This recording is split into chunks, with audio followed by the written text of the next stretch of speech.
शर्मा जी अपने कमरे में बैठे किताब पढ़ रहे थे।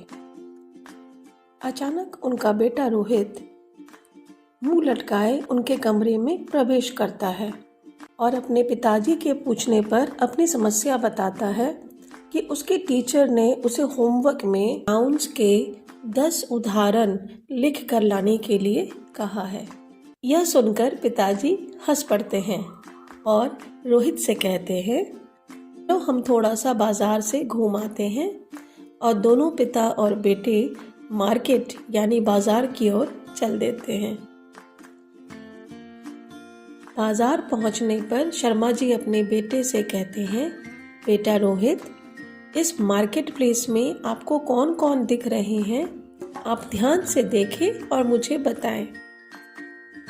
रोहित अपने चारों ओर ध्यान से देखता है और अपने पिताजी को बताता है कि पिताजी, एक लड़का अपने कुछ सामान बेच रहा है और मेरे पड़ोस वाले अंकल और उनकी पत्नी दोनों उससे कुछ खरीद रहे हैं।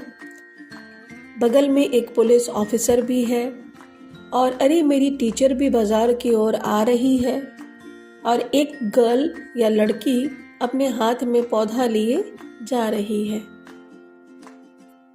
पिताजी ने कहा, शाबाश रोहित, तुमने बहुत सही बताया।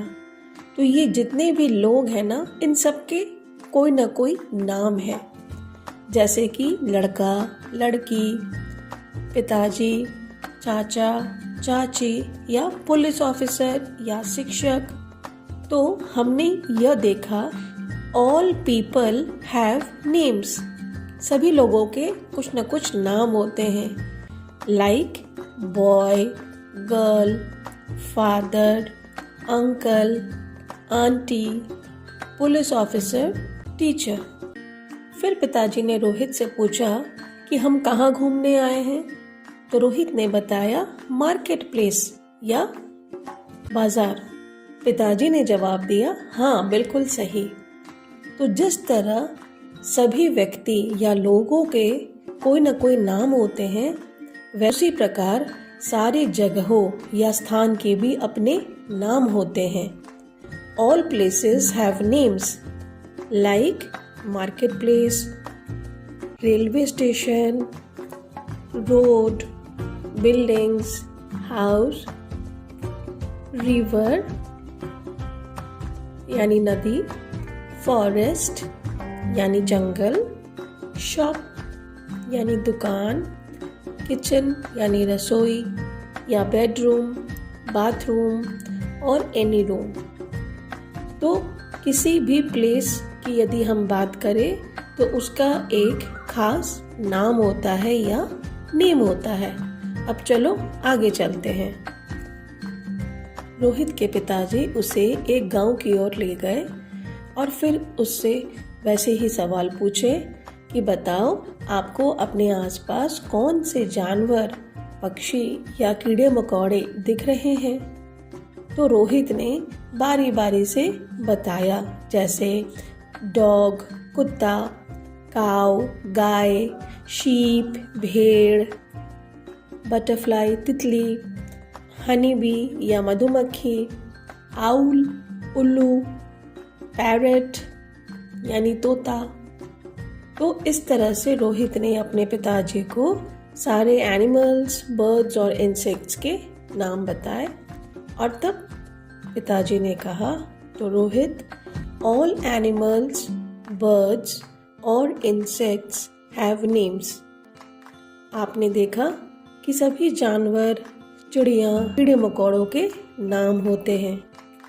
और ठीक उसी प्रकार all things have a name too. जितनी भी चीज़ें हमारे आसपास हैं, जो बोल नहीं सकते, खुद से अपनी जगह से हिल नहीं सकते या उन सांस नहीं लेते, ऐसे निर्जीव बिना जान वाली चीज़ों को हम थिंग्स कहते हैं। उनके भी अपने अलग अलग नाम होते हैं, लाइक जैसे कि table, chair, board, bag, books, computer. तो इस प्रकार से रोहित ने समझा कि इस दुनिया में हर चीज का एक नाम है। Everything has a name and everything that has a name is a naming word और नाउन।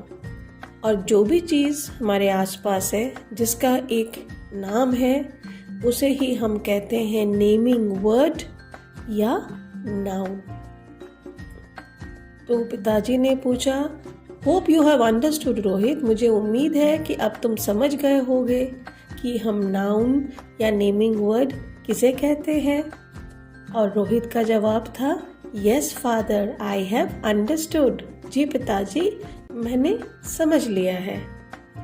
तो यह सुनकर पिताजी ने कहा, now go and find many more naming words और नाउन्स अराउंड यू। तो फिर देर किस बात की, जाओ और ऐसे ही कई तरह के नेमिंग वर्ड्स, चाहे वो पीपल हो, प्लेसेस हो, एनिमल्स, बर्ड्स, इंसेक्ट्स या थिंग्स, उनके नेम्स या नाम अपने आसपास ढूंढो और अपने कॉपी में लिख लो।